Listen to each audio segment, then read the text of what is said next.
Well, the Chicago Bulls experience starts early into 2025 as Chicago Bulls find themselves down by 4, but they were down by double digits at point in this first half against the Washington Wizards. We're going to talk about it all and more right after this.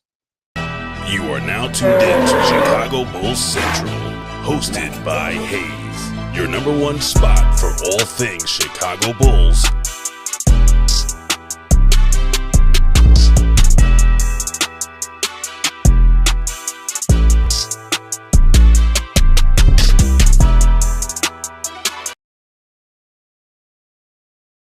What's going on, Bulls fans? Welcome to another episode of Chicago Bulls Central, your number one spot for everything Chicago Bulls related. I'm the host there, Haize, but more importantly, you guys can follow the channel at Bulls Central Pod on every social media platform we happen to be on.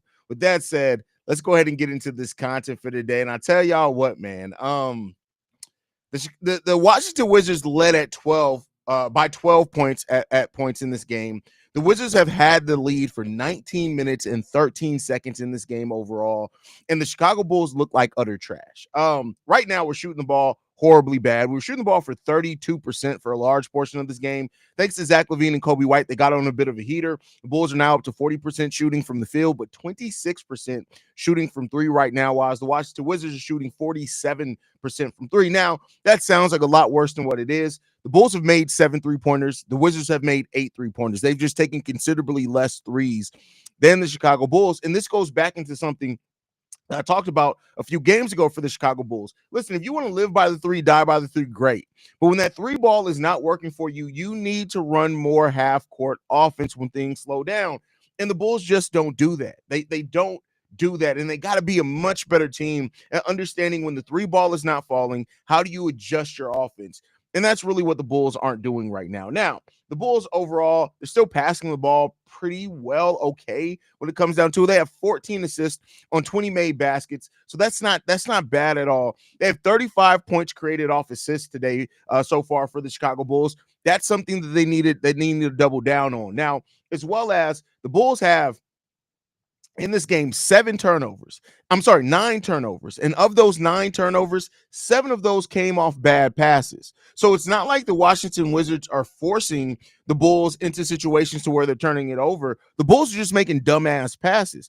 You got to be smarter about the way you operate your offense, especially with the pace that this team wants to play with. Again, you can't just run to run. You got to do it with intention, and that's where this thing keeps failing at for the Chicago Bulls. They're running just to run. They're pushing stuff, and it's causing bad turnovers. It's causing bad shots, and then that's how you find yourself down by 4 points at halftime to the Washington Wizards, and it's really unfortunate. Now, the bright spots in this game, the only 2 players we have scoring in double digits, Kobe White and Zach LaVine. Kobe's 4-6 from the field, 2 of 4 from three-point range. He's gotten to the free throw line 3 times. What did I say? I want to see Kobe White get to the free throw line about 6 to 8 times per game. He's on pace to get to that about 6 times as of right now. He has 13 points, 5 assists, 1 rebound in this game, 2 turnovers. Again, the Bulls have turned it over. He's made some bad passes as well. Then you got Zach LaVine, 6 of 12 from the field for 3 assists, 2 steals, and 15 points. Vooch is the next highest scorer with 7 points. He's 3 of 10 from the field. You got to get it together, rebounding the ball okay. P. Will's 2 of 2 for 5 points. And then we got 0 points from Josh Giddey. We're a weird half from Josh Giddey. He has 0 points, 4 rebounds, and only 1 assist. Now, he does have a steal in the block as well, and only 1 turnover, but we need to see Josh Giddey get a little bit more. When Josh Giddey has a half like this, it starts worrying me about the confidence. And like I say before, Giddey is a confidence player. He's a confidence player.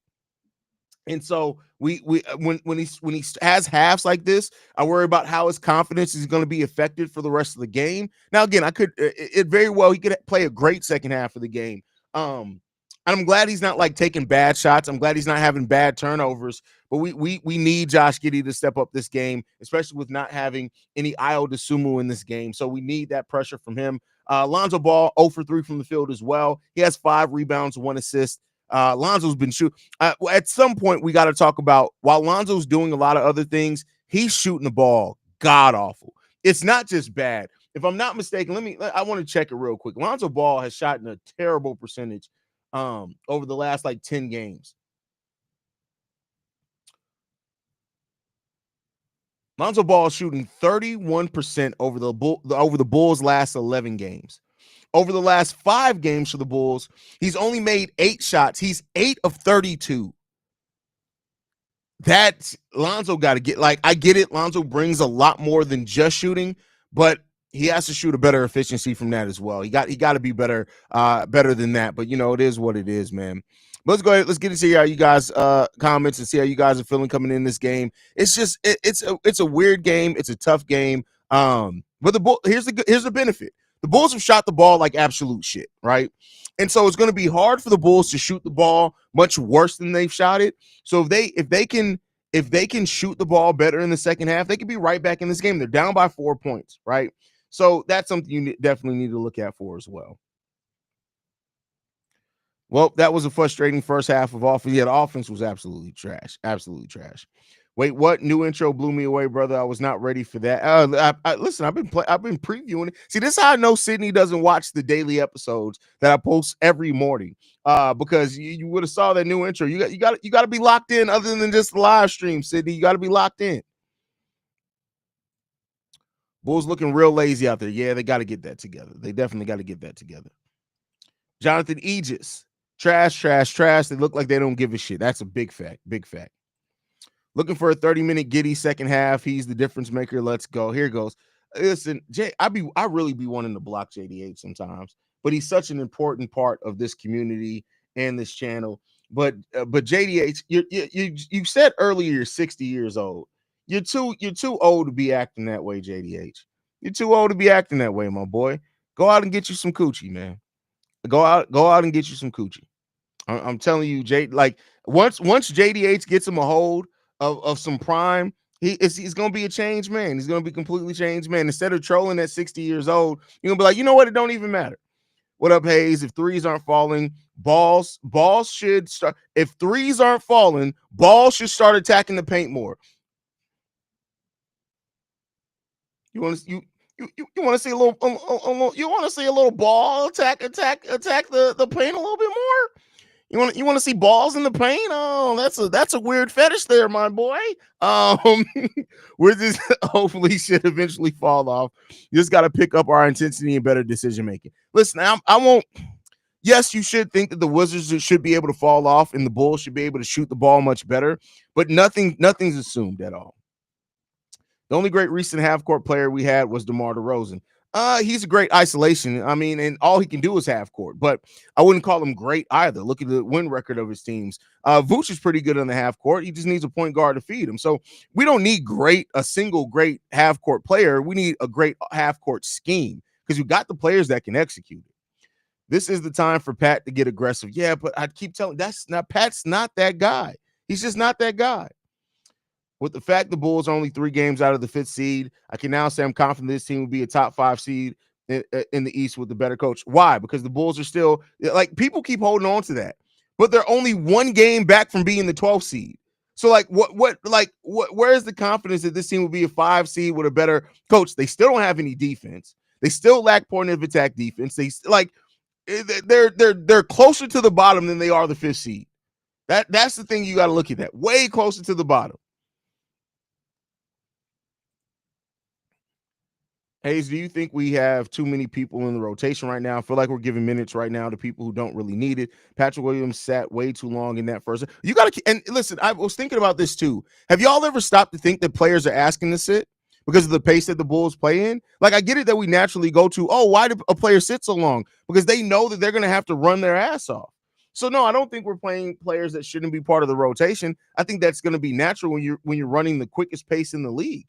I think you're going to naturally sit guys and get them some rest in there.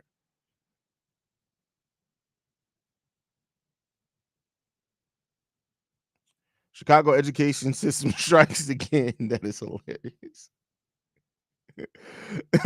Damn, had a shame moment with my English. It's all good, brother. It's all good, brother. I just had to mess with you a little bit, man. Just had to mess with you a little bit, Brody. Just realizing that we run the whole 13-man lineup because Billy Donovan wanted a fast-paced style, shaking my head. Well, you got to look at it this way as well, Menace. If we didn't run a fast-paced style, we wouldn't have won most of the games that we won. Our pace is definitely a benefit to us. So, I mean, I get it. definitely acknowledge some of the faults with the pace, but you got to also acknowledge that a big part of where we are as far as in the win column is because of the pace that we're pushing. Haize, I feel like we have such a hard time getting pumped up to play bad teams like this. Ernest Solo, we're just sleepwalking through this game. We just can't lose to a 5-25 team. I mean, listen, I would love to be able to say that, but you just never know. You never know. With a better coach, we would look a way different and actually running a better overall offense, which would improve the team all around. Not necessarily.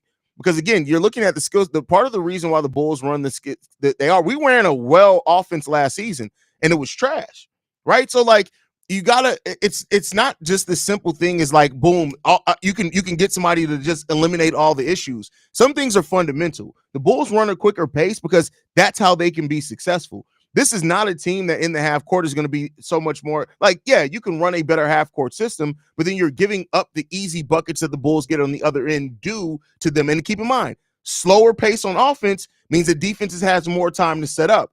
Defensive have more time to set up. Also, the Bulls in transition because we're a bad defensive team. It's a lot of things that go into it. It's a lot of things that go into it.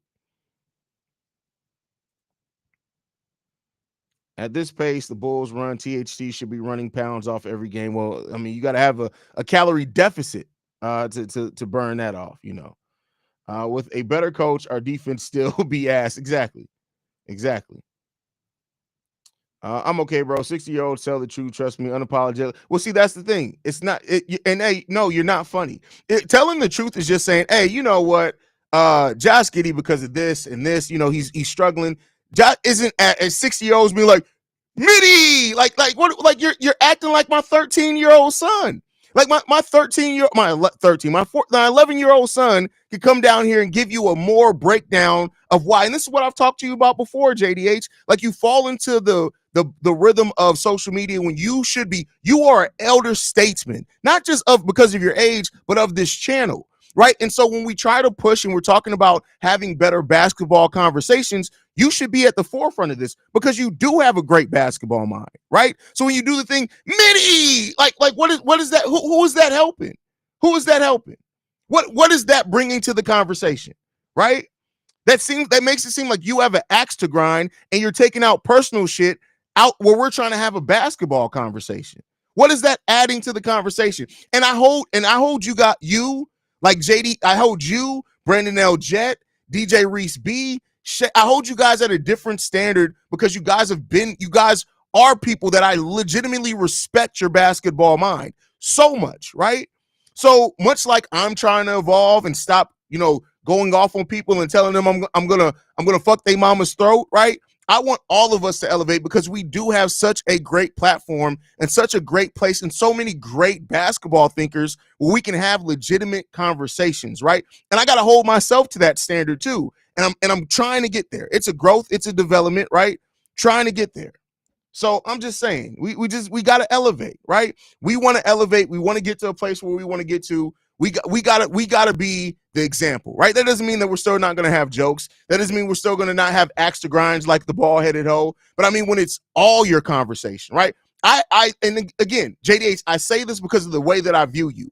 I haven't seen you have a legitimate basketball conversation in a month. It's all Mitty. Oh my gosh. Like it's all that shit. When I know you can have a great basketball conversation, right? You got to balance it.